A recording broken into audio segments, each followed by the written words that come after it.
नमस्कार भक्तों, आज की कथा सुनाएंगे भविष्य पुराण भाग 2 की महर्षि भृगु द्वारा कलयुग की भविष्यवाणी जो रहस्य और गुप्त है, जिसमें आने वाले समय की चेतावनी है। तो सुनिए। प्राचीन काल में जब सतयुग अपने पूर्ण तेज पर था, तब ब्रह्मांड में धर्म और अधर्म की शक्तियां संतुलित रूप से विद्यमान थी। मानव, देव और दानव तीनों लोकों में अपनी अपनी गति से कर्मों के परिणाम अनुभव करते थे। परंतु समय के साथ मनुष्य के मन में इच्छाएं बढ़ने लगी और उन्हीं इच्छाओं के कारण देवताओं के पास प्रश्नों का भार बढ़ता गया।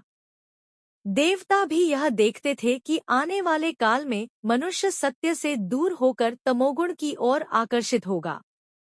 इसी चिंता के साथ एक बार सभी देवता महर्षि भृगु के आश्रम पहुंचे और कहा, हे महामुनि, हमें बताइए कि कलयुग में मनुष्य के क्या लक्षण होंगे और वह किस प्रकार से अपने आप को विनाश से बचा सकेगा। महर्षि भृगु ने ध्यान में निश्चल होकर ब्रह्मांड की गति को देखा। फिर वे बोले, हे देवताओं, कलयुग में मनुष्य का हृदय विकारों से भर जाएगा, परंतु कुछ स्थानों पर धर्म का प्रकाश सदैव जागृत रहेगा। जो व्यक्ति सत्य, दया, दान और धर्म को नहीं छोड़ेंगे, वे कठिन से कठिन समय में भी सुरक्षित रहेंगे। भविष्य में अनेक देशों का उदय होगा, अनेक राजवंश बदलेंगे और पृथ्वी पर युद्ध, रोग तथा प्राकृतिक परिवर्तन बहुत अधिक देखने को मिलेंगे।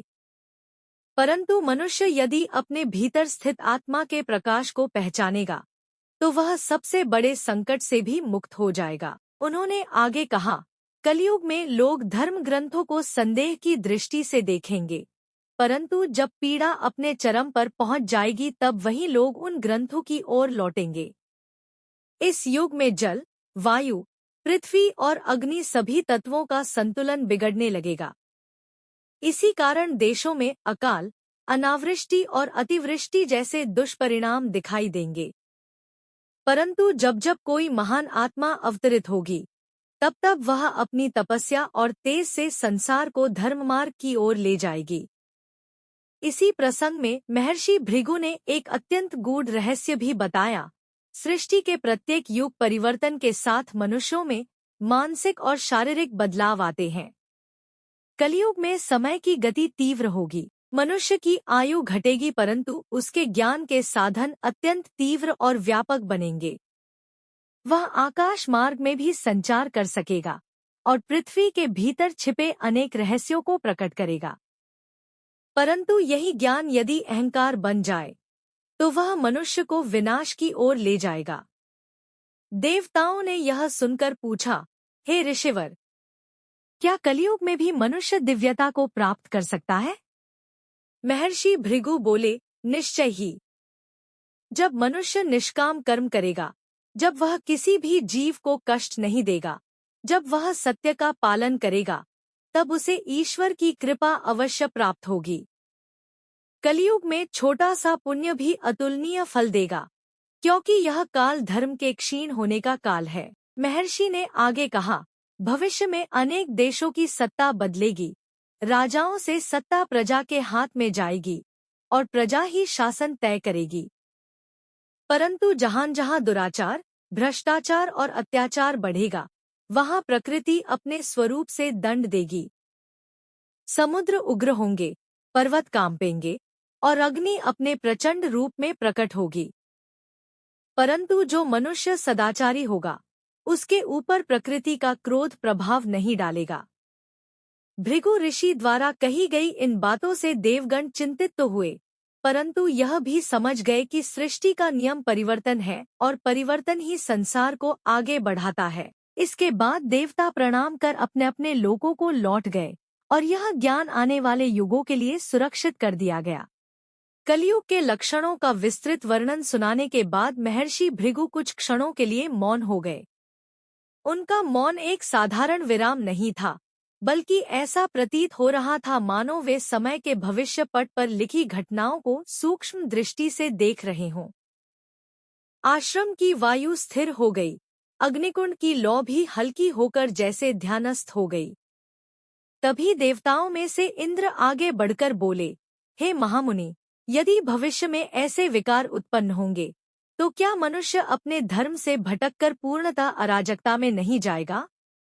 महर्षि भृगु ने नरमी से उत्तर दिया, हे देवराज, मनुष्य का स्वभाव 3 गुणों के अधीन है। जब तमोगुण बढ़ता है वह अधर्म की ओर जाता है, और जब सतोगुण जागृत होता है तब वह सत्य, दया और ज्ञान की ओर अग्रसर होता है। कलयुग का आरंभ तमोगुण से होता है, परंतु अंत सतोगुण से ही होगा। इसीलिए कहा गया है कि कलयुग में छोटा सा सत्कर्म भी महान फल देता है। प्रकृति मनुष्य को बार बार संकेत देती है, पर मनुष्य को संकेत समझने में समय लगता है। उन्होंने आगे कहा, भविष्य में धर्म के चारों चरण एक एक कर कम होंगे। सत्य क्षीण होगा, दया घटेगी, अहिंसा दुर्लभ होगी, और मनुष्य का मन चंचल होकर भोगों में डूब जाएगा। वहीं भविष्य में ऐसे भी समय आएंगे जब पृथ्वी पर ज्ञान का प्रकाश अत्यंत तेज होगा। विज्ञान अपनी चरम सीमा छुएगा, मनुष्य असंभव को संभव बना देगा। परंतु ज्ञान और विज्ञान के बीच संतुलन खोना ही उसके दुखों का कारण बनेगा। देवगण यह सुनकर चिंतित हुए, पर महर्षि के वचनों में आशा भी छिपी थी।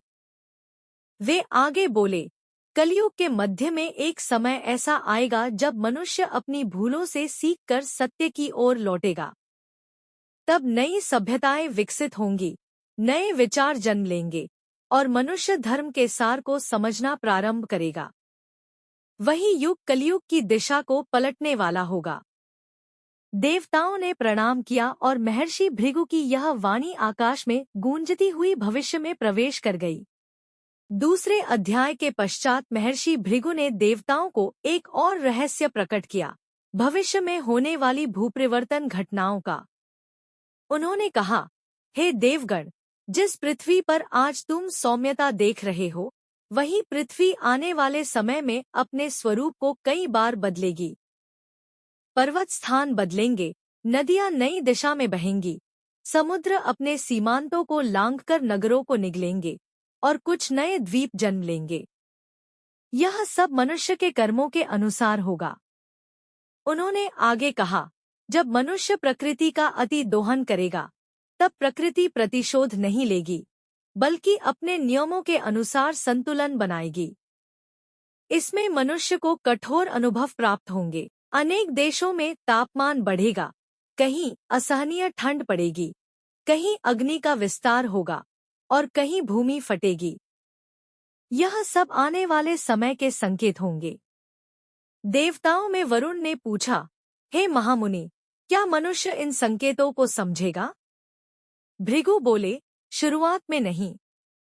मनुष्य अपने अहंकार में इन्हें प्राकृतिक दुर्घटनाएं मानेगा, परंतु समय के साथ जब यह घटनाएं तीव्र होंगी, तब वह समझेगा कि यह प्रकृति के नियम हैं, और प्रकृति का सम्मान किए बिना कोई युग सुखी नहीं रह सकता।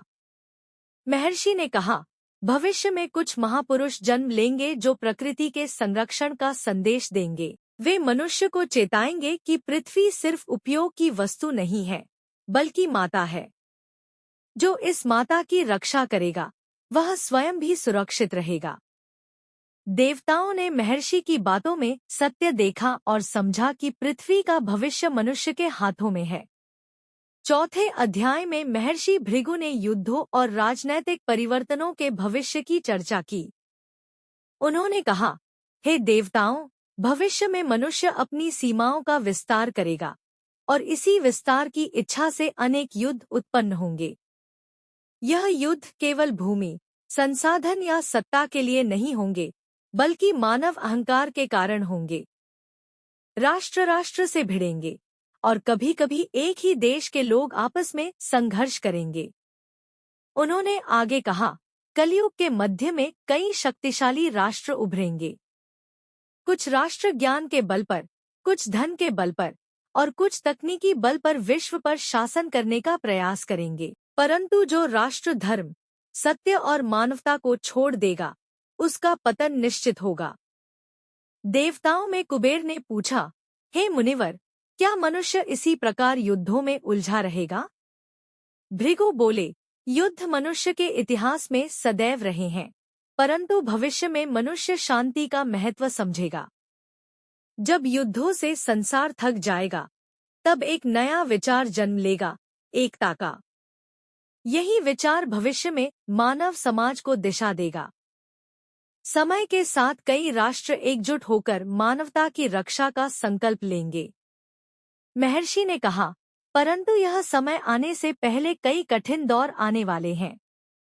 युद्धों के साथ साथ रोगों की महाव्याधियां भी फैलेंगी। कुछ रोग ऐसे होंगे जो वेग से फैलेंगे और मनुष्य की तपस्या तथा ज्ञान दोनों की परीक्षा लेंगे। यही काल मनुष्य को दृढ़ बनाएगा और पुनः धर्म की ओर ले जाएगा। महर्षि भृगु अब भविष्य के सबसे महत्वपूर्ण विषय की ओर बढ़े, आध्यात्मिकता और अवतारों का आगमन।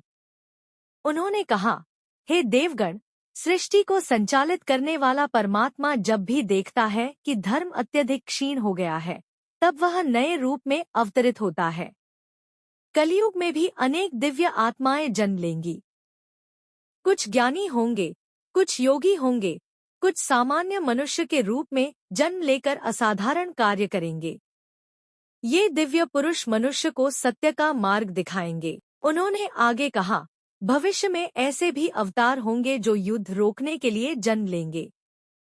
ऐसे भी होंगे जो ज्ञान के दीपक जलाने के लिए आएंगे, और ऐसे भी जो संसार के अंधकार को अपने प्रकाश से मिटाएंगे।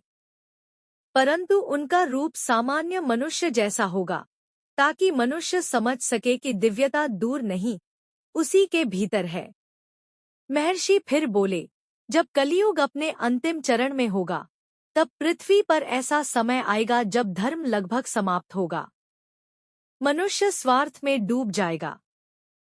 तभी परम शक्ति पुनः एक महान रूप में अवतरित होगी और धर्म की स्थापना कर कलियुग का अंत करेगी।